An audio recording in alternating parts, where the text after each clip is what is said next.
Okay, we're back. This is workout number 4. We're gonna start with a decline bicycle, and you will use either a dumbbell or a weighted medicine ball, like a tiny medicine ball here for this move. You're gonna sit with your spine nice and stacked, lean back, lift the legs up. This is your starting position, and then your figure 8, taking your weight under and over your legs here. We're gonna go 10 in each direction. So this is 7, 8, 9, and 10. Let's see if we can reverse it. 10, 9, 8. Core strong. Sit back. 4, 3, 2, and 1. Now, adding the weight is completely optional. You may be able to or you may not be ready for that weight. You can action on this without it. So it would be core nice and strong. Sit back, hold this boat position. For some of you, holding the boat position may be all that you need. But if you can, then you'll just start to split the legs, sitting back here on your tailbone, core nice and strong, and then just counting out so that you would have 10 on each side. So you'd go for 20 reps. Whew. Okay, dumbbell toe touches are next.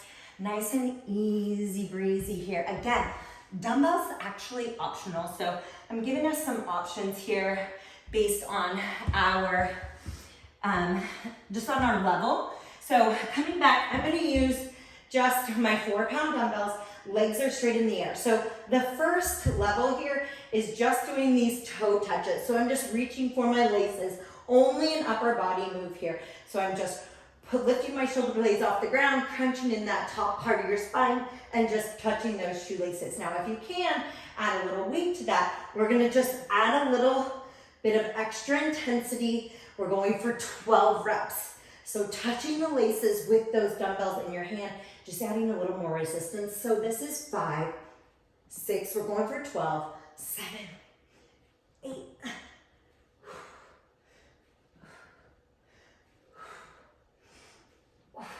12, nice and easy. Okay, from here, we're going straight into just heel taps.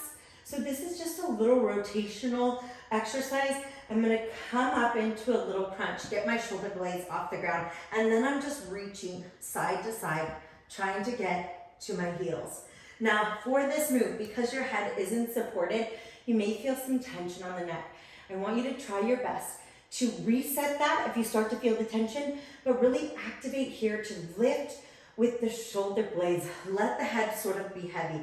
Keep a fist-sized distance between your chest and your chin. Not way back here, not scrunched down too much. Just try to keep a fist-sized distance and then really feel like your upper body here, your abs are doing the work. Try not to feel the stress in the neck. If you do and you need to just reset it. Otherwise, you're gonna lift up, and we're going for 40 of these. So you can take a little posture break if you want, but this action's really fast. We're already at 10. 1, 2, 3, 4, 5, 6, 7, 8, 9. That's 20.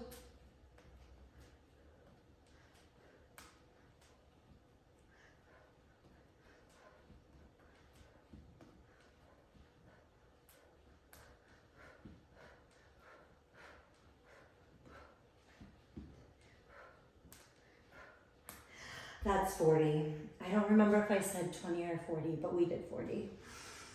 40, all right. And then, yes, it's ankle taps for 40. So next up, number 4, we're gonna go with a plank up with shoulder taps.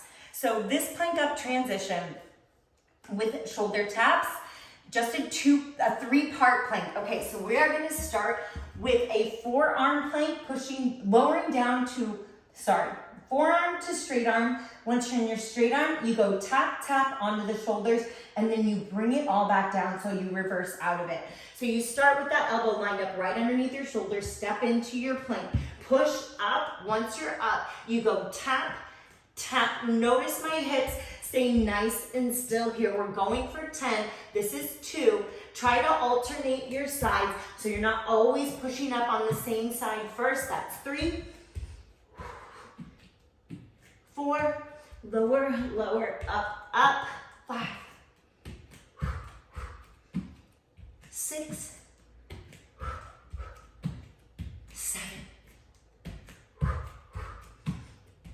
8,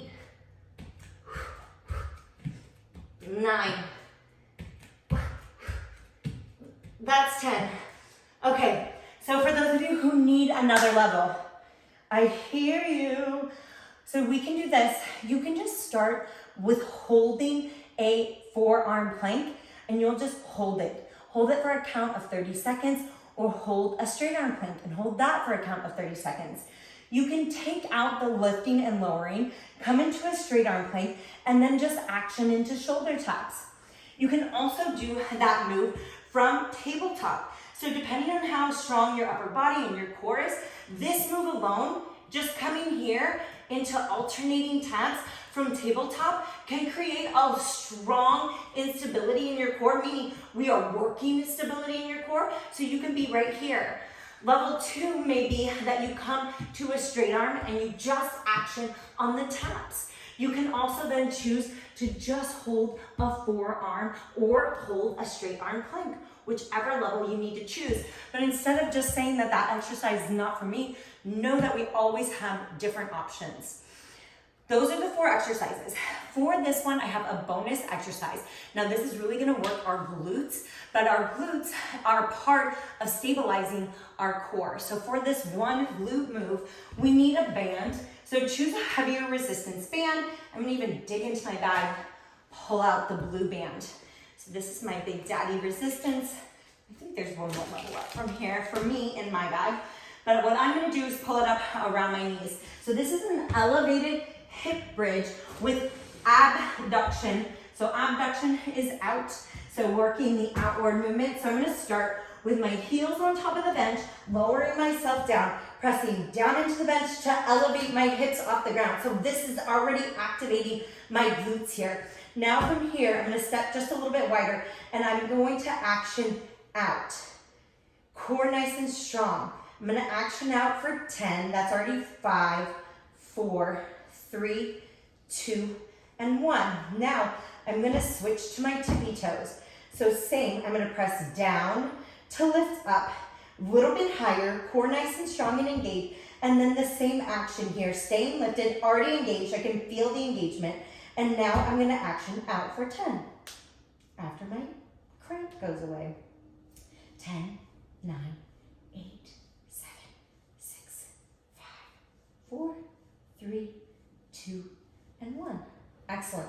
So I'm gonna repeat those 2 more times to count. So again, flat, lifted, and then action out for 10, then toes, lifted, action out for 10. That's gonna count as 1 round so that you go through each one 2 times. So that is workout number 4. You're gonna go through those rounds 2 times, up to 4. So at least 2 and up to 4. And that is your 4 workouts in the 21-day core challenge. And you're gonna go through all of those throughout the 21 days.